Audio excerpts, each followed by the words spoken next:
পাচার হওয়া অর্থ দেশে ফিরিয়ে আনাই এখন সরকারের অন্যতম চ্যালেঞ্জ। অন্তর্বর্তী সরকারের সংস্কার পরিকল্পনা জানতে চেয়েছে যুক্তরাষ্ট্র। দুর্নীতির মাধ্যমে পাচার হওয়া অর্থ দেশে ফিরিয়ে আনাই এখন সরকারের অন্যতম চ্যালেঞ্জ বলে মন্তব্য করেছেন অন্তর্বর্তী সরকারের প্রধান উপদেষ্টা ডক্টর মোহাম্মদ ইউনূস। এ সময় তিনি জাতির পুনর্গঠন, গুরুত্বপূর্ণ সংস্কার এবং পাচার হওয়া সম্পদ ফিরিয়ে আনতে যুক্তরাষ্ট্রের সহায়তা চান। রোববার সকালে রাষ্ট্রীয় অতিথি ভবন যমুনায় যুক্তরাষ্ট্রের উচ্চ ক্ষমতাসম্পন্ন প্রতিনিধি দলের সঙ্গে বৈঠকে তিনি এ মন্তব্য করেন। অন্তর্বর্তী সরকারের চ্যালেঞ্জগুলোর বর্ণনা দিয়ে ডক্টর ইউনূস জানান, তার প্রশাসন অর্থনীতি পুনঃস্থাপন ও সংস্কার কাজ নিয়ে দ্রুত সামনে এগিয়ে যাচ্ছে। আর্থিক খাতে সংস্কার শুরু হয়েছে, বিচার বিভাগ ও পুলিশের মতো প্রতিষ্ঠানগুলোর সংস্কার কাজও শুরু হয়েছে। তিনি বলেন, ছাত্র জনতার বিপ্লবের পর বাংলাদেশের নতুন যুগের সূচনা হয়েছে। এ সময়টুকু বাংলাদেশের জন্য অত্যন্ত গুরুত্বপূর্ণ। ইতিহাসের এই গুরুত্বপূর্ণ মুহূর্তকে কাজে লাগাতে চায়।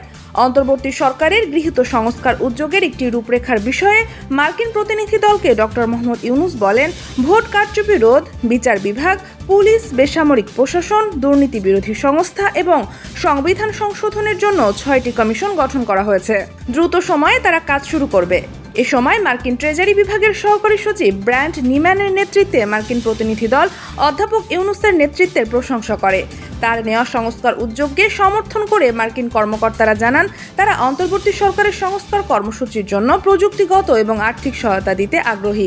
বৈঠকে যুক্তরাষ্ট্রের প্রতিনিধিত্ব করেন মার্কিন যুক্তরাষ্ট্রের দক্ষিণ ও মধ্য এশিয়া বিষয়ক assistant secretary Donald Lu, assistant secretary Brendan Lynch, সহকারী বাণিজ্য প্রতিনিধি অঞ্জলি কর, উপসহকারী প্রশাসক এবং মার্কিন ট্রেজারি বিভাগের পরিচালক জেরোড ম্যাসন।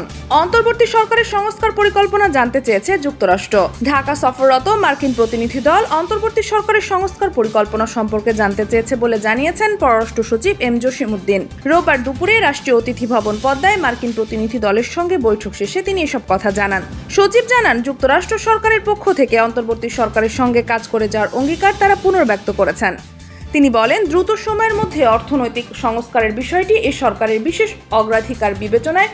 আর্থিক খাত ও রাজস্ব খাতে সংস্কারের বিষয়ে যুক্তরাষ্ট্রের সম্ভাব্য সহযোগিতার ক্ষেত্র দ্বিপাক্ষিক বাণিজ্য ও বিনিয়োগ বৃদ্ধি করা, একই সঙ্গে শ্রম পরিবেশ, মানবাধিকার সুরক্ষা, রোহিঙ্গা মানবিক সহায়তা সহ নানা বিষয়ে আমরা আলোচনা করছি। আলোচনার বিষয়ে জসিমউদ্দিন বলেন, যুক্তরাষ্ট্রের অর্থ দপ্তরের সহকারী আন্ডার সেক্রেটারি ব্র্যান্ট নেইম্যানের নেতৃত্বে উচ্চ পর্যায়ের একটি প্রতিনিধি দল বাংলাদেশ সফর করছে। কিছুক্ষণ আগে তাদের সঙ্গে একটি বৈঠক করেছি। বৈঠকে দুই দেশের স্বার্থ সংশ্লিষ্ট বিষয় নিয়ে কথাবার্তা হয়েছে। ছাত্র জনতার চরম আত্মত্যাগের মধ্য দিয়ে অর্জিত নতুন বাংলাদেশের সূচিত বৈপ্লবিক পরিবর্তনের প্রেক্ষাপটে সরকার ইতোমধ্যে যে সমস্ত পদক্ষেপ গ্রহণ করেছেন, সে সমস্ত পদক্ষেপ সম্পর্কে আমরা প্রতিনিধি দলকে অবহিত করেছি। বৈঠকে অর্থনৈতিক সম্পর্ক বিভাগের সচিব, রাজস্ব বোর্ডের চেয়ারম্যান, বাণিজ্য সচিব, শ্রম ও কর্মসংস্থান মন্ত্রণালয়ের সচিব, স্বরাষ্ট্র মন্ত্রণালয় এবং বাংলাদেশ ব্যাংকের প্রতিনিধিরা উপস্থিত ছিলেন। তিনি